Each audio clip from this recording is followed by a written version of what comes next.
A developing story tonight. The 3 juvenile escapees in Sebastian County are back in custody tonight. We brought you breaking news on your 5 News at 6 as an active search for them was underway near the state juvenile facility in Mansfield. Sebastian County Sheriff's Office says they were notified about 4 this afternoon of this escape.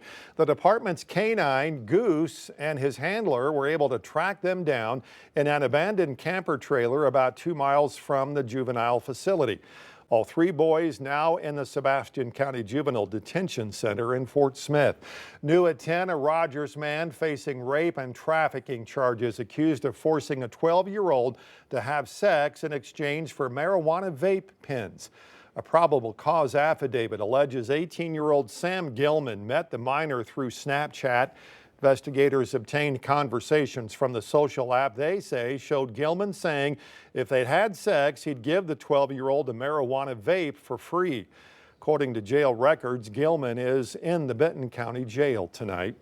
City of Fayetteville laying out a new $320 million bond package. It comes with no tax increase.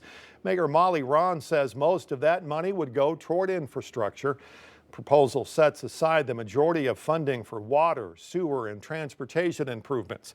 Along with infrastructure, the city also wants a new fire station, new fire training facilities, a new animal shelter, park improvements, and a brand new aquatic center.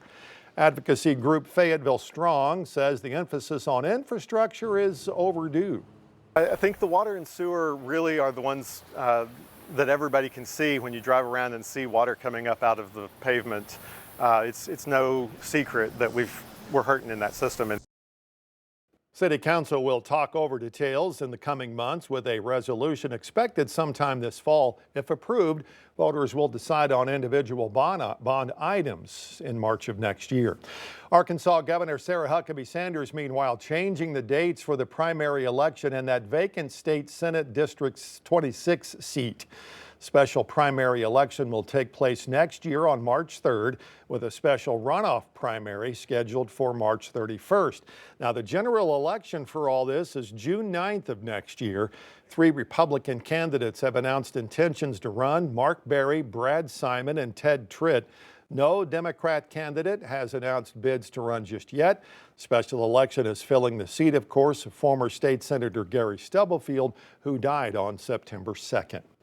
Continuing coverage of the indictment of former FBI Director James Comey. President Trump called Comey a dirty cop after Comey was indicted by Trump's handpicked U.S. attorney and says more indictments could be coming. Comey is charged with 1 count of obstruction of a congressional proceeding and 1 count of making a false statement related to his 2020 Senate testimony when he denied authorizing leaking information to the media. Democrat lawmakers have sharply criticized the charges against Comey as an abuse of power. President Trump said the charges were not motivated by retribution. About justice, really. It's not revenge. It's about justice. It's also about the fact that you can't let this go on. They are sick, radical left people, and they can't get away with it.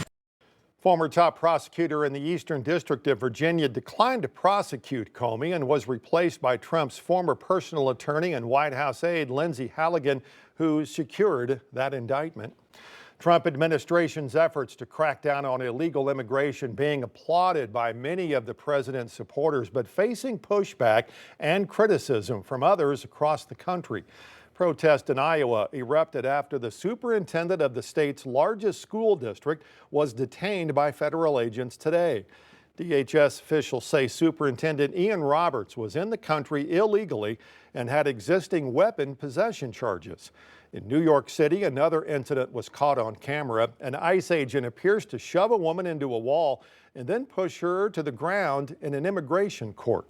After taunting her with a response of adios, adios, suddenly, that agent threw her to the ground.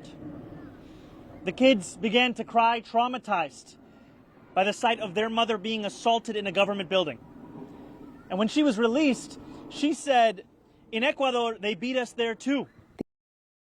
According to the Department of Homeland Security, the agent has since been relieved of his current duties. Razorback Nation is in for an exciting night ahead of an historic game against Notre Dame. 5 News reporter Laura Castleman was at an early tailgate event tonight, talked with some passionate Hog fans. The Beat the Irish Pep Rally is an event many Hog fans are ready for. Bringing a historic program like Notre Dame to Arkansas, you know, we've been there, but to get them to finally show and honor their word of coming here. So for us to have a chance to bring them here, you know, get to play in front of our fans, not their fans, you know, I think it's a big deal for Fayetteville. This is the first time that the Irish have come to Fayetteville. Elvis Moya is the Associate Athletic Director for Fan Engagement and Community Outreach for the University of Arkansas and says tonight's pep rally is for the Razorback Nation. Tomorrow morning, we wanted to give fans an opportunity to just to come out and really ignite the spirit of Razorback Nation tonight. So we'll kick off with the pep rally. It's more exciting for them because we're ready for them, so they better be ready for us. Deanne Berryhill is a die-hard Razorback fan, and her daughter JC is a Razorback twirler, ready to perform at tomorrow's game. I'm so proud of her to perform in front of us, you know, weekly in front of 80,000 people. We went through all of our halftime show. We went through pregame a couple times, so we're prepared. This is her senior year, so we're season ticket holders. And when asked how people feel about tomorrow's matchup, it was mixed emotions. Oh, Hogs by 90 for Hogs sure. by 90, no doubt. I'm afraid we're in for a heck of a battle. In Fayetteville, covering news where you live, Laura Castleman, 5 News. This historic matchup against Fighting Irish gets underway tomorrow morning at 11. It'll be airing over on ABC. Well, fans of the acclaimed fantasy series Chronicles of Narnia should make their way to Fayetteville this weekend. A Narnia fair happening at Gully Park in Northeast Fayetteville. You can meet kings and queens and become immersed in the fantasy world from that series. From night training to a costume contest, there's something for pretty much everyone. This is family-friendly, completely and totally activities for all ages, no matter how old you are. There is something for everyone here, whether that be shopping or competing against High King Peter in a thumb war, or challenging King Edmund to a duel with swords. There is everything. So this is tomorrow from 10 to 5 and then Sunday from noon to 5. If you need some fun or unique plans like this one for the weekend, you can check out our weekend guide. It gives a full list of fun and exciting events to do in Northwest Arkansas and the River Valley. Just text Weekend Guide to the number there on your screen, 785-5000. We will send you back a full list.